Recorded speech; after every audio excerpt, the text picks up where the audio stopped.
ghostanime.com представляет.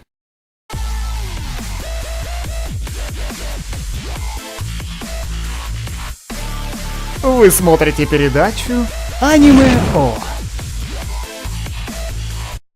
Где-то там далеко-далеко, да настолько далеко, что и далеко покажется близким, существует мир магии. И волшебники в этом мире объединяются в гильдии для того, чтобы ходить толпой в рейды и выбивать шмотки с боссов. Постойте-ка, кажется, это история из другого мира. Ах, да, вот.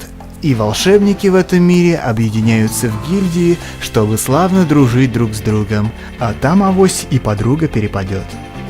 Это аниме как раз таки повествует об одной из гильдий, именуемых Fairy Tail, что в переводе означает «хвост феи». Гильдия «Хвост фей» славится своими удалыми бойцами. Тут тебе и Нацу Саламандр, и Грей Отмороженный, и Эльза. В общем, персонажей тут навалом. И все они с приветом. Но все же вступает в эту гильдию молодая, пышногрудая блондинка Люси, чтобы найти на свои пышки подвернутые лодыжки. И называет она себя заклинательницей духов.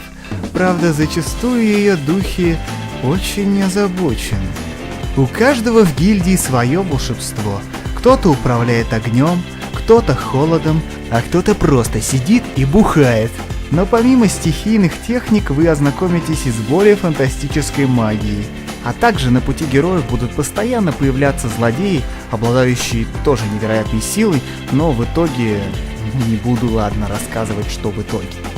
Этот довольно продолжительный сериал вытягивает обилие целостных персонажей, груди Люси, хотя это тоже еще те персонажи, юмор и, конечно же, летающий кошак Хэппи, который сочетает в себе голубя и писающего в тапке кота. Вроде мирный, но он явно что-то скрывает. Нельзя быть таким счастливым без допинга. В целом это аниме заслуживает оценку 8 из 10. Незатейливый сюжет компенсируется хорошими персонажами, а шутки хорошо переплетаются с боевыми сценами, и поэтому оно мне понравилось. И я с радостью могу порекомендовать его к просмотру. С вами была передача Аниме О. Подписывайтесь на канал, заходите на сайт ghostanime.com, качайте аниме и радуйтесь жизни, иначе жизнь порадуется над вами. Это что за анимон? Оригинальные ответы оставляем в комментариях.